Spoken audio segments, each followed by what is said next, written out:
కూడా మనం మంచి మాటలు విని ఉన్నాం.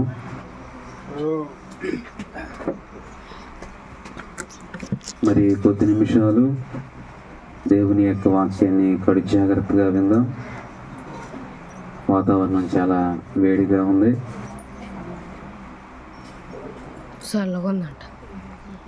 ఒక చిన్న వాక్యాన్ని చదువుకుందాం.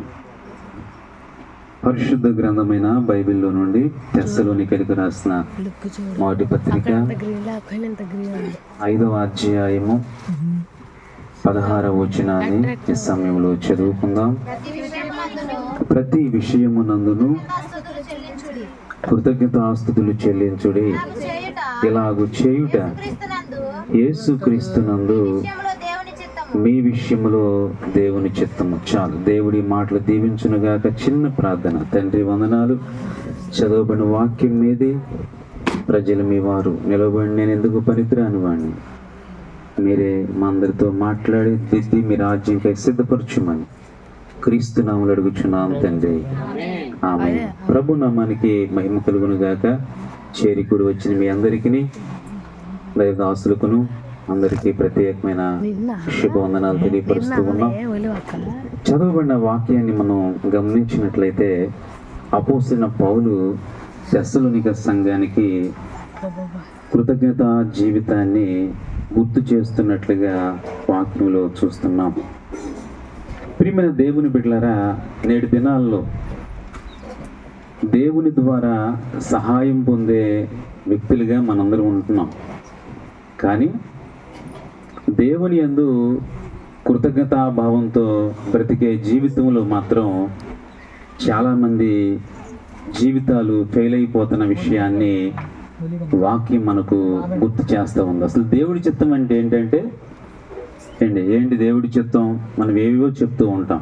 బైబిల్ చెప్తున్న సత్యం ఏంటంటే అపోస్తలుడైన పౌలు తెస్సలోనిక సంఘానికి గుర్తు చేస్తా దేవుని సంఘంలో ప్రతి విషయంలో కూడా కృతజ్ఞతాస్తుతులు చెల్లించండి. ఇలా మీరు ఎప్పుడైతే చేస్తారో యేసుక్రీస్తునందు మీ విషయంలో అది దేవుడి చిత్తమే అని వాక్యం చెప్తా ఉంది. ఈనాడు మనం దేవుని చిత్తాన్ని అంతవరకు మనం చేయగలుగుతున్నాం. కృతజ్ఞత కలిగిన వారు ఎలా ఉంటారు? ఇప్పుడు ఇలా ప్రార్థన పెట్టి వచ్చిన వాళ్ళకి భోజనాలు పెట్టి సేవకులకు కానుకలు ఇచ్చి ఆశీర్వదించేస్తే అయిపోయింది. కృతజ్ఞత కూడిక అయిపోయిందా? కృతజ్ఞత స్తుతి. కృతజ్ఞత కూడిక అంటే ఏంటి? సమాజంలో కృతజ్ఞతలు చెల్లించి అంతరంగంలో బ్రతికినంతకాలం దేవుని ఏట సాక్షిగా బ్రతకటమే కృతజ్ఞత కూడిక యొక్క ముఖ్య ఉద్దేశము, భావం. ప్రియమైన వారులారా, అయితే కృతజ్ఞత కలిగిన వారు ఎలా ఉంటారు అంటే జీవితకాలం వారు దేవునికి ఘనత, మహిమ, ప్రభావాలు కలిగేలా, స్తుతులు కలిగేలా, ఆయన నామానికి ఘనత కలిగేలా వారు ఎక్కడున్నప్పుడు కూడా ఇంట బయట సంఘంలో సాక్షిగా జీవిస్తూ దేవుణ్ణి గణపరుస్తూ ఉంటారు. వారు మాట్లాడిన దేవునికి ఘనత కలుగుద్ది, వారు ప్రార్థించిన దేవునికి ఘనత కలుగుద్ది, పాట పడిన దేవునికి ఘనత కలుగుద్ది. వారు ఏది చేసినప్పుడు కూడా ప్రియమైన దేవుని బిడ్డలారా దేవుడు గణపరచబడకోకుండా ఉండడు. అయితే ఈ తెస్సలోనిక సంఘము దేవుని చిత్తములో ఎలా ఉందంటే కొంచెం బలహీనంగా ఉంది దేవుని ఆరాధించి స్తుతించే విషయంలో. అపోస్తలుడైన పౌలు ఎందుకు ఈ విషయం గుర్తు చేస్తున్నాడు? ప్రతి విషయమునందు కృతజ్ఞతాస్తుతులు చెల్లించండి. ఓ తెస్సలోనిక సంఘమా, ఇలాగ చేయడం దేవుని చేత అది మర్చిపోమాకండి అని వాళ్ళకి ఎందుకు గుర్తు చేస్తున్నాడు? ఎందుకు వారిని ప్రశ్నిస్తున్నాడు? ఎందుకు ఈ విషయం వారు ఎందుకు తీసుకొస్తానంటే ప్రియమైన దేవుని బిడ్డలారా, ఈ సంఘము అన్ని విధాలుగా ఒకవేళ బాగుందేమో కానీ దేవుని ఎందుకు కృతజ్ఞతగా బ్రతికే జీవిత విషయంలో చాలా వెనకబడిపోతున్న విషయాలని అపోస్తలుడైన పౌలు వారికి గుర్తు చేస్తూ ఉన్నాడు. ప్రార్థన బాగానే చేయొచ్చు, ఎన్నో రకాలుగా ఆధ్యాత్మిక కార్యక్రమాలు పొందొచ్చు, కానీ వారి హృదయం అనేది దేవుని సందులో కృతజ్ఞతార్పణగా, ఒక కానుకగా దేవునికి చెల్లించబడుకోకుండా వారి జీవితాలు దేవునికి అది ఘనతార్థంగా ఏమి చేసినా ఉండవనే విషయాన్ని అపోస్తలుడైన పౌలు తెస్సలోనిక సంఘానికి గుర్తు చేస్తా ఉన్నాడు. అయితే ప్రియమైన దేవుని బిడ్డలారా, అసలు ఈ కృతజ్ఞతా జీవితం కలిగిన వారు ఎలా ఉంటారు దేవుని సంఘంలో? దేవుని కోసం అసలు ఎలా ఉంటారు, ఏం చేస్తారు, ఎలా బతుకుతారో ఒకటి రెండు విషయాలు మీకు క్లుప్తంగా వాక్యంలో ఉండే సమయాన్ని బట్టి మీకు జ్ఞాపకం చేసి వాక్యాన్ని ముగిస్తాను. ప్రియమైన దేవుని బిడ్డలారా, అపోస్తలుడైన పౌలు ఎఫెసీ సంఘానికి ఎఫెసీయులకు రాసిన పత్రిక 6వ అధ్యాయము 6-7 వచనాలు మనం చూద్దాం. మనుషులను సంతోషపెట్టువారు చేయునట్లు కంటికి కనబడుటకే కాక క్రీస్తు దాసులమని ఎరిగి దేవుని చిత్తమును మనఃపూర్వకంగా జరిగించుచు మనుషులకు చేసినట్టు కాక ప్రభువునకు చేసినట్టే ఇష్టపూర్వకంగా చేస్తారనే విషయాలని వాక్యం చెప్తూ ఉంది. ఇక్కడ ఏమర్థం అవుతుంది ప్రియమైన దేవుని బిడ్డలారా? మనుషులకు కనబడాలని చేయరంట. ఎవరు కృతజ్ఞత జీవితం కలిగిన వారు. కృతజ్ఞత జీవితం అసలు ఎక్కడ వస్తుంది తెలుసా? ఎక్కడ వస్తుంది? హృదయంలో పుట్టాలి. అది కృతజ్ఞత అనేది ఎక్కడ పుట్టాలి? ఇక్కడ పుట్టాలి. హృదయంలో పుడితేనే అది దేవునికి గంతార్థంగా ఉంటుంది. లేకపోతే ఇలా చేయాలనుకోండి, ఇలా ఉండాలని అనుకునేటువంటిది అయితే తాత్కాలికంగా మనుషులకు కనబడాలనో సమాజానికి కనబడాలనో ఏదో బహిర్గతమైన పరిస్థితుల్లో కనిపించే విధానాలు దేవునికి గంత కలగవు. కానీ అపోస్తలుడైన పౌలు ఈ యొక్క సంఘానికి ఏమని గుర్తు చేస్తాడంటే, మనుషులకు కనబడవాలనే కాక, మనుషులను సంతోషపెట్టినట్లుగానే కాక, దేవుని సంతోషపెట్టేటట్లుగా అది మనఃపూర్వకంగా దాన్ని చేయాలి అనే విషయాన్ని వాక్యం మనకు గుర్తు చేస్తా ఉంది. ఎలా దేవుని సంతోషపెట్టే పరిస్థితిలో ఉంటాం? మనుషులు సంతోషపెట్టాం, అందరూ సంతోషపెడతారు ఏంటి? ఎలాగల మాటల ద్వారా, లేకుంటే పరిస్థితిని బట్టి మనుషులు బాగా సంతోషపెడతారు. అంటే యాక్టింగ్ కూడా చేసి సంతోషపెట్టవచ్చు. కానీ దేవుని సంతోషపెట్టాలంటే మనుషులు సంతోషపెట్టినట్లుగా నటిస్తా, ఏదేదో చేస్తా, లేకుంటే ఏదో కొన్ని మంచి మాటలు, లేకుంటే లాల మాటలు, వ్యర్థమైన మాటలు ఏదో చెప్తే ఒకవేళ మనుషులు సంతోషపెట్టినట్టుగా ఒకవేళ దేవుని సంతోషపెట్టమైనటువంటిది ఎంత మాత్రం కూడా వీలు కాదు. అయితే దేవుని ఎలా సంతోషపెట్టగలుగుతారంటే అవి ఎలా ఉండాలంటే ఒక మాట మనం బైబిల్ గ్రంథంలో మనం జ్ఞాపకం చేసుకుందాం. అపోస్తలుడైన పౌలు రోమీయులకు రాసిన పత్రిక 8వ అధ్యాయము 8-9 వచనాలు మనం ఒకసారి జ్ఞాపకం చేసుకుందాం. ప్రియమైన దేవుని బిడ్డలారా, కాగా శరీర స్వభావము గలవారు దేవుని సంతోషపరచలేరని దేవుని ఆత్మ నివసించి ఉన్న ఎడల ఆత్మ స్వభావం గలవారే కానీ కారు. 8 సగరమ్మా. అయితే ప్రియమైన దేవుని బిడ్డారా, ఎవరు సంతోష పెడతారంటే దేవుణ్ణి శరీర స్వభావం కలిగిన వారు ఎవరు కూడా దేవుని సంతోష పెట్టలేరు. శరీర ఉద్దేశాలతో బ్రతికేవారు, శరీర ఇచ్చలతో బ్రతికేవారు, శరీర ఆశలు, నేత్రాశలు, జీవపడమంతో ఇబ్బు సంబంధంగా జీవించేవారు దేవునికి కృతజ్ఞతాస్తుతులు చెల్లించలేరు, దేవుని సంతోష పెట్టలేరు, దేవుని ఆరాధించలేరు, దేవుని మహింపరచలేరు. అవేమన్నా ఒకవేళ జరిగితే మనుషులకు కంటికి కనబడవలే జరుగుతున్నాయే కానీ దేవునికి మహిమార్థంగా మీకు జరగట్లేదు అనే విషయాలని అపోస్తలుడైన పౌలు తేటగా గుర్తు చేస్తా ఉన్నాడు. ప్రియమైన దేవుని బిడ్డలారా, ఈ యొక్క మధ్యాహ్న కాల సమయంలో ప్రియ దేవుని సంగమా చాలా జాగ్రత్త ఒకసారి పరిశీలన చేయాలి. నీవు ఆత్మ స్వభావం కలిగిన మనుషుడిగా దేవుని ప్రవర్తిస్తున్నావా? శరీర స్వభావం కలిగిన పరిస్థితుల్లో నువ్వు ప్రవర్తిస్తూ ఉన్నావా? శరీర స్వభావం కలిగిన వ్యక్తివైతే నువ్వు దేవుణ్ణి అన్నిటికీ గణపరచలేవు, స్తుతించలేవు, ఆయన చిత్తము చేయలేవు, ఆయన ఆరాధించలేవు, ఆయన గణపరచలేవు అనే విషయాలని వాక్యం చెప్తా ఉంది. నీవు నీ సంతోషం చూడటమే కానీ దేవుని యొక్క సంతోషాలు నీకు ఎంత మాత్రం కూడా పట్టవు అనే సత్యాన్ని కూడా వాక్యం గుర్తు చేస్తుంది. ఎందుకంటే నువ్వు శరీర స్వభావంతో ఉన్నావు కనుక శరీరము దానాశ ఎప్పటికప్పుడు గతించిపోయేదే కానీ నిలిచేది కాదు కనుక ఆత్మ స్వభావం కలిగిన వాడు మాత్రమే దేవుని సంతోష పెడతాడు, దేవుని ఆరాధించగలుగుతాడనే విషయాలని లేఖనం మనకు తేటగా గుర్తు చేస్తా ఉంది. ప్రియమైన దేవుని బిడ్డలారా, ఈ మధ్యాహ్న కాల సమయంలో అసలు నీవెవరో మోట నీకు అర్థమైతే శరీర స్వభావంతో ఉన్నావో ఆత్మ స్వభావంతో నీవు ఉన్నావో అనేది నీ యొక్క యొక్క ఉద్దేశాలకు నీ యొక్క మనసు అంతరాత్మకు ఒకవేళ అర్థమైతే తప్పనిసరిగా అసలు నువ్వు దేవుని గణపరచగలిగిన వ్యక్తివు, గణపరచలేని వ్యక్తివు. అసలు నువ్వు గణపరిచే వ్యక్తిగా నువ్వు కనిపిస్తా ఉంటే మనిషి అయిట అది దేవుడు గంత కలుగుతుందో అసలు కలగట్లేదు అనే విషయము నీ మనస్సాక్షి నీకు వెంటనే ప్రత్యుత్తరం ఇస్తుందనే విషయాన్ని బైబిల్ గ్రంథం తెలియజేస్తా ఉంది. ఆత్మ స్వభావం లేకోకుండా మనం ఏది చేసినప్పుడు కూడా దేవుని సందులో అది వ్యర్థముగానే ఉంటుందనే వాస్తవాన్ని బైబిల్ గ్రంథం మనకు తేటగా తెలియజేస్తా ఉంది. అపోస్తలుడైన పౌలు రోమా సంఘానికి తెలియజేస్తా ఉన్నాడు. ఎఫెసీ సంఘంకేమో మీరు మనుషులు సంతోషపడేట్టుగా మీరు ప్రవర్తించొద్దు, మనపూర్వకంగా మీరు ప్రవర్తించండి, హృదయపూర్వకంగా మీరు జీవించండి, దేవునికి అది ఘనత కలుగుద్ది, మహిమ కలుగుద్ది.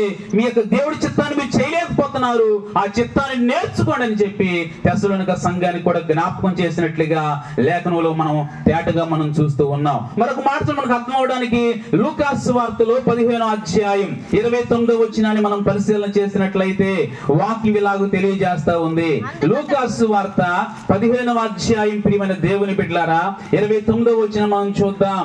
అందుకు అతడు తన తండ్రితో, ఇదిగో ఇన్ని ఏండ్ల నుండి నిన్ను సేవించుచున్నానే, నీ ఆజ్ఞ మీద ఎన్నడూ మెరలేదే, అయినా నా స్నేహితులతో సంతోషపడినట్లు నీవు నాకు ఎన్నడూను ఒక మేక పిల్లనైనా ఇయ్యలేదు అనే విషయాన్ని పెద్ద కుమారుడు మాట్లాడుతున్నట్టుగా మనం చూస్తున్నాం. ఒక తండ్రికి 2 కుమారులు ఉన్నారు. అందరూ ఇక్కడ మనసు పెట్టాలి దయచేసి, కొద్ది నిమిషాలు అయిపోతాయి.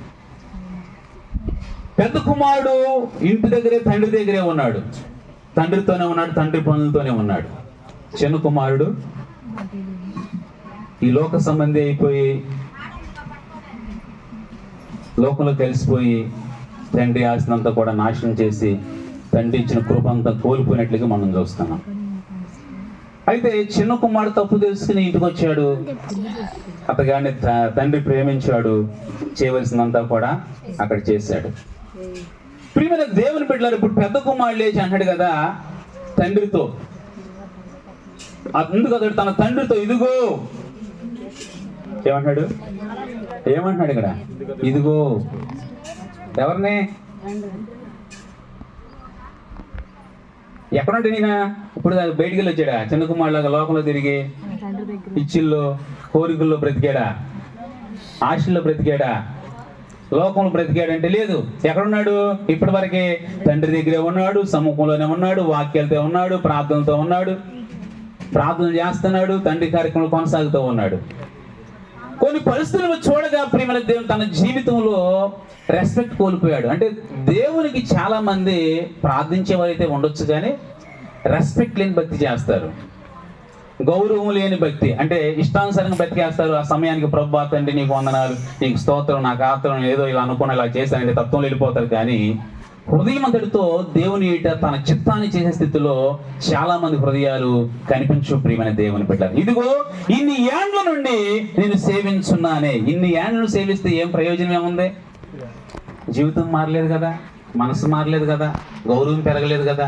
ఇన్ని ఏండ్ల నుండి ఈ యొక్క జీవితం ఏమైనా దేవుని కృతజ్ఞతాభావాన్ని నేర్చుకుందా, దేవుని చిత్తాన్ని గైకొనటం నేర్చుకుందా, బ్రతుకు మార్చుకుందా?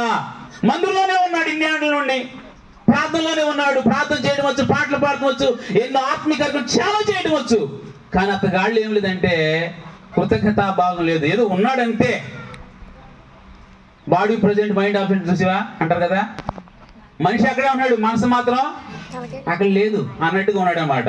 కానీ అతని జీవితం ఎలా ఉందంటే, ఇన్ని ఏండ్ల నుండి నేను సేవిస్తాను కానీ నేను బుద్ధి లేనిలాగా ఉన్నానయ్యా అని చెప్తున్నాడు. అతగాడి యొక్క బ్రతుకుని అతలే చెప్తున్నాడు. ఇన్ని ఏండ్ల నుండి సేవిస్తుంటే తండ్రి అడగాలి, ఏడా ఇన్ని ఏండ్ల నుండి ఉన్నావు కదా, నీకు రెస్పెక్ట్ ఎదురా, నీ బ్రతుకులో మారిపోయేదిరా, గౌరవం ఎదురా అక్కడ తండ్రి అడగాలి. లెక్క అయితే తండ్రి క్షమించే మనసు కదా, అంత తొందరగా అడగడం. వాడి తప్ప వాడే తెలుసుకోవాలని, వాడి స్థితి వాడే నీ మార్చుకోవాలని, వాడి ఉద్దేశం వాడే గ్రహింపులకు రావాలని తండ్రి అంత మాత్రం వెంటనే ఇక్కడ ఇన్ని ఏండ్ల నుండి సేవిస్తే, ఇంతకాలం ప్రార్థనకి వెళ్తున్నాను, ఇంతకాలం ఉద్ధరణ చేస్తున్నాను, భక్తి చేస్తానని చెప్పుకున్నా రకంతో ఉన్న వ్యక్తిత్వంలోని వ్యక్తి మళ్ళీ తొందరపడతానం కలిగిన వ్యక్తి తండ్రి కాదు.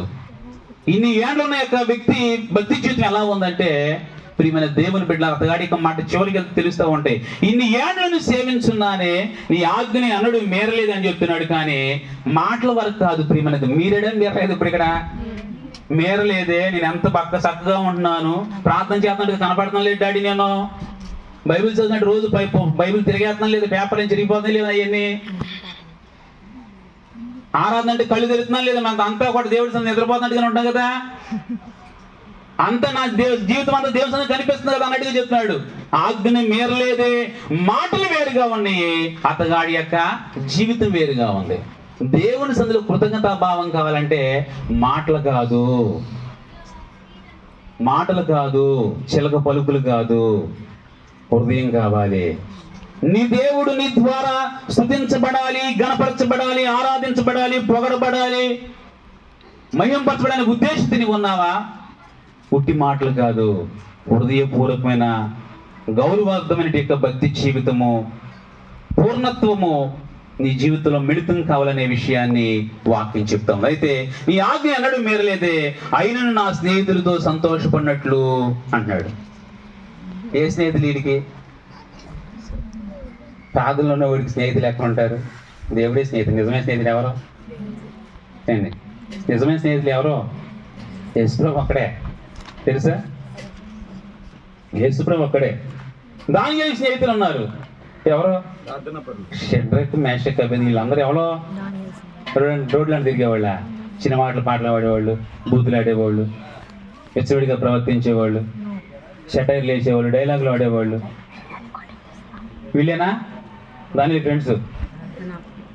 ప్రియమైన దేవుని బిడ్డ వాక్యాన్ని గమనించు. ఏమని చెప్తున్నట్టు ఇక్కడ పెద్ద కుమారుడు, అయినను నా స్నేహితులతో సంతోషపడినట్లు నీవు నాకు అన్నాడు, నువ్వు ఒక మేక పిల్లనైనను.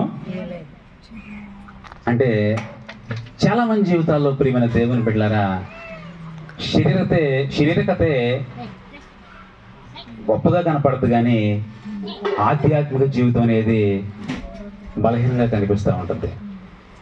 శారీరకంగా ఆయన విందులు వినోదాలే గొప్పవనుకుంటాం, కానీ నీ హృదయమే ఒక బలి, నీ హృదయమే ఆయన ఇచ్చే వాక్యమే మనకు ఒక విందు, ఆయన వాక్యం మనకు మన జీవానికి ఒక ఆహారం అనే విషయాన్ని ఈ పెద్ద కుమారుడు దేవుడి సందులోనే ఉన్నాడు, కానీ ఆత్మ విషయాన్ని తెలుసుకోలేకపోయాడు.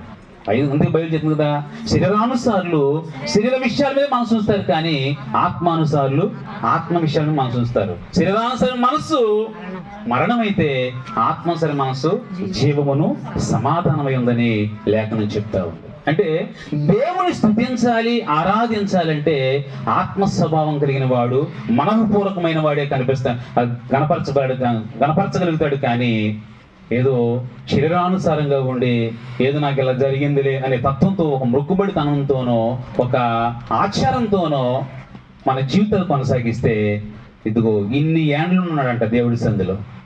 మరి ఎంత సీనియర్ చెప్పలేదు, కానీ ఇక్కడ ఎన్ని ఏళ్ళ సీనియర్ చెప్పలేదు, కానీ ఎన్ని సంవత్సరం బట్టి దేవుడి సందు కోసం చెప్పలేదు, కానీ ఇన్ని ఏండ్లు నేను సేవిస్తున్నాను, నాకు ఏమి ఇవ్వలేదు అంటాడు. ప్రియమైన దేవుని తండ్రి ఏమి ఇవ్వడు, ఒక దినాన్ని నీకు తన రాజ్యాన్ని ఇస్తాడు. ఆయన ప్రేమిస్తే నీకు ఇస్తాడు, నువ్వు అడిగితే కాదు. మన యొక్క దృష్టి అంతా కూడా ఎక్కడ ఉండాలంటే ఆయన నీతి మీద, ఆయన రాజ్యం మీద మన దృష్టి, మన వ్యాపకం ఉంటే తండ్రి మనం అన్నాడు కదా, అడగతకు మునిపే అండి మన యొక్క జీవితాలకు సహాయం చేసేవాడని చెప్పి, మన యొక్క ఆలోచన ఎరిగిన వాడని బైబిల్ గ్రంథం మనకు తేటగా గుర్తు చేస్తా ఉంది. కాబట్టి ప్రియమైన దేవుని బిడ్డలారా, ఇతగాడి జీవితము ఎలా ఉంది అని ఆలోచన చేస్తే, ప్రియమైన వారులారా, దేవుడి సందులో ఉన్నాడు, కానీ కృతజ్ఞత జీవితం లేదు. అది తప్పు తెలుసుకుని కృతజ్ఞుడై పశ్చాత్తాపడి తండ్రి దగ్గరకు వచ్చి బ్రతుకు మార్చుకుని చిన్న కుమారుడు తన జీవితంలో ఒక కృతజ్ఞతాభావంతో జీవించే విషయాన్ని చూస్తాం.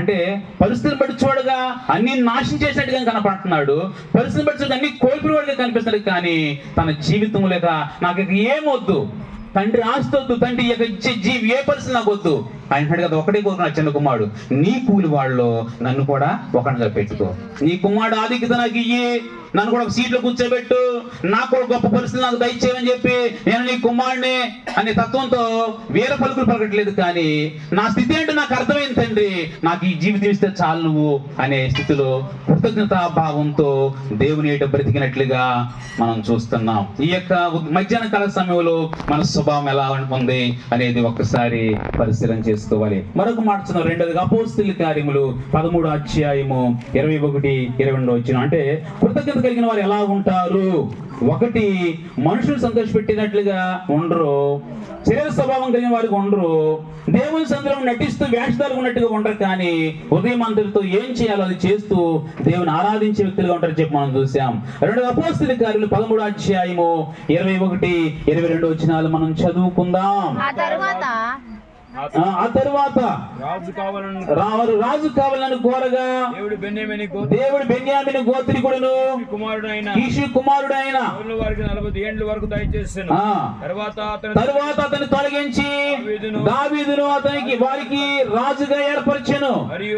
మరియు ఆయన నేను యెష్షయి కుమారుని దావీదును కనుగొంటిని, అతను నా ఇష్టానుసరుడే మనుషుడు, అతను నా ఉద్దేశం నెరవేర్చిన అతన్ని చెప్పి అతను గురించి సాక్ష్యం ఇచ్చిన. చాలా జాగ్రత్తగా గమనించాలి. రెండో వ్యక్తి ఎలా ఉంటాడంటే కృతజ్ఞత కలిగిన వాడు, దేవుని ఇష్టాలతో ఉంటూ దేవుని ఉద్దేశాలని సఫలపరుస్తాడనే విషయాన్ని వాక్యం చెప్తా ఉంది. ప్రియమైన వాళ్ళగా, అంటే ఒక మాటలో చెప్తారంటే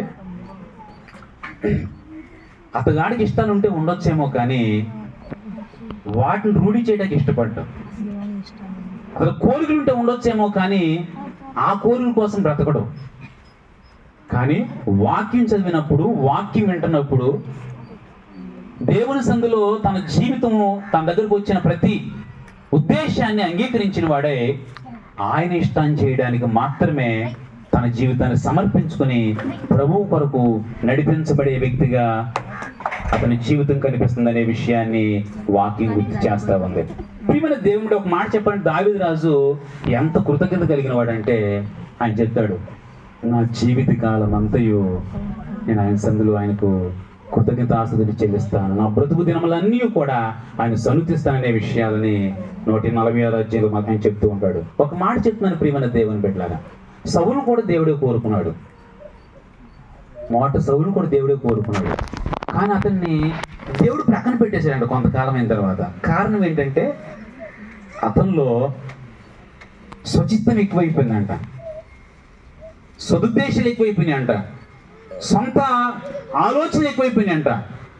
దేవుడు వాక్యం అసలు ఏమి చదువుతాడు కానీ దేవుని వాక్యాన్ని అమల్లో చేయడు. వాక్యం వింటాడు కానీ దాన్ని నెరవేర్చడు, అనుసరించడు.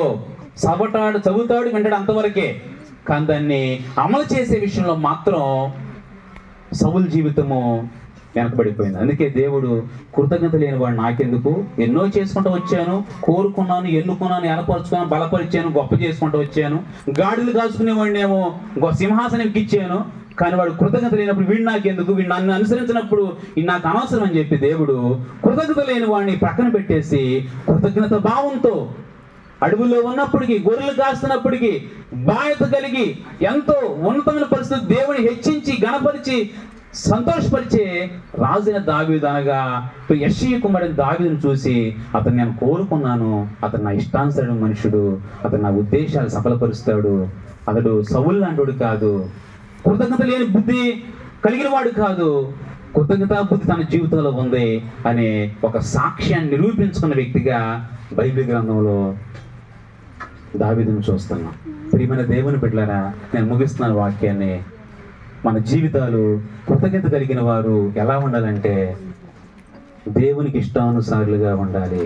ఒక మాట ఆలోచించి ఒక్కసారి పరిశీలన చేసుకోండి, నీవెంతవరకు దేవునికి ఇష్టడుగా ఉన్నావు? నీ మనస్సాక్షిని ఒక్కసారి పరిశీలించే. నేను నిన్ను అడగట్లేదు, వాక్యం నీకు అర్థమవుతుంటే నువ్వెంతవరకు దేవునికి ఇష్టడుగా ఉన్నావు? దేవుని వాక్యానికి ఎంతవరకు ఇష్టడిగా నువ్వు బ్రతుకుతున్నావు? ఇష్టడిగా నువ్వు బ్రతికితే నువ్వు ప్రార్థన చేస్తున్నావా? క్రమంగా బైబిల్ తప్పనిసరిగా చదువుతున్నావా? కృతజ్ఞుడిపై జీవిస్తున్నావా? సాక్షిగా దేవుని సంఘంలో ఎవరు ఎలా ఉన్నా నీకు అనవసరం, నీ యొక్క జీవితాన్ని దేవుని కొరకు ఆయన చిత్తములో కొనసాగించే వ్యక్తిగా ఉంటున్నావా లేదా అనేది ఒకసారి పరిశీలన చేసుకోవాల్సిన బాధ్యత మనపై ఉంది. మూడవదిగా నేను ముగించేస్తాను. లూకాసు వార్త 7వ అధ్యాయము 47వ వచనాన్ని మనం చూద్దాం. ఆమె విస్తారముగా ప్రేమించి, చాలా జాగ్రత్తగా గమనించాలి. అంటే కృతజ్ఞత జీవితం కలిగిన వాడు ఎలా ఉంటాడంటే విస్తారంగా దేవుని ప్రేమిస్తాడు, ఇక దేన్ని ప్రేమించడు. దేవుని కంటే ఎక్కువగా దేన్ని ప్రేమించలేరు. అంతకుముందు ఈ స్త్రీ పేరే పాపాత్మైన స్త్రీ. చాలా ప్రేమించింది, చాలా మందిని ప్రేమించింది, చాలా వాటిని ప్రేమించింది, చాలా విషయాలను ప్రేమించింది.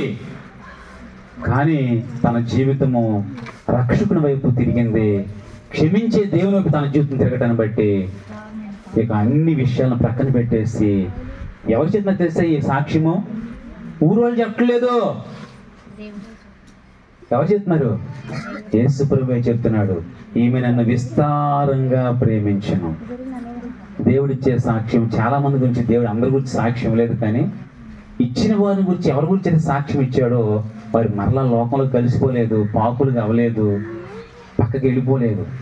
వెను వెంటనే కొద్ది రోజులు, కొద్ది కాలంలోనే దేవుని వెంబడి చనిపోయే వరకు కూడా దేవుని యొక్క కాడి కింద అలా పడిపోయి చచ్చిపోయారు. అంతే.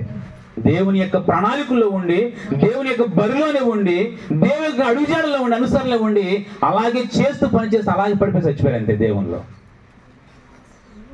కృతజ్ఞత కలిగిన వాడి జీవితం అలా ఉంటుంది. నేడు మన జీవిత అనుభవాలు ఎలా ఉన్నాయో నేను చెప్పడం కాదు, వాక్యం మనందరితో మాట్లాడుతుంది. నీతో మాట్లాడుతుంది, నాతో మాట్లాడుతుంది, అందరితో మాట్లాడుతుంది.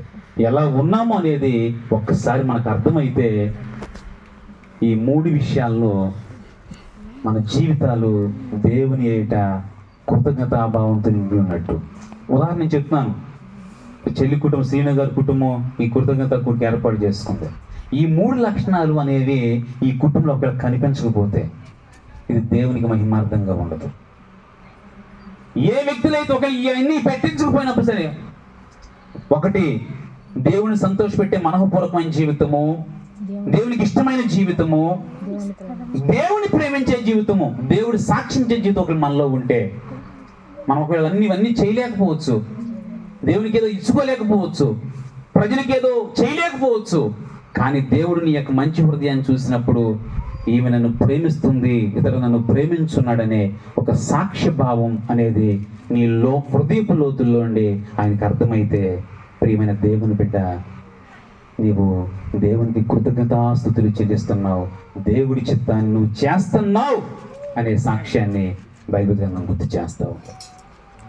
ఒకవేళ అట్టి స్థితిలో మనం లేకపోతే, అట్టి కృపలో, అట్టి జీవితంలో, అట్టి దయలో మనందరినీ దేవుడు బలపరిచి నడిపించి ఆయన చిత్తానుసారులుగా కృతజ్ఞతాస్తుతులు చెల్లించట్లో ఆయన చిత్తం చేస్తూ సఫలపరచబడే వ్యక్తులుగా మనందరిని మార్చి ఆయన రాజ్యంకై మనందరిని సిద్ధపరిచి నడిపించునుగాక. ఆమేన్, ఆమేన్, ఆమేన్.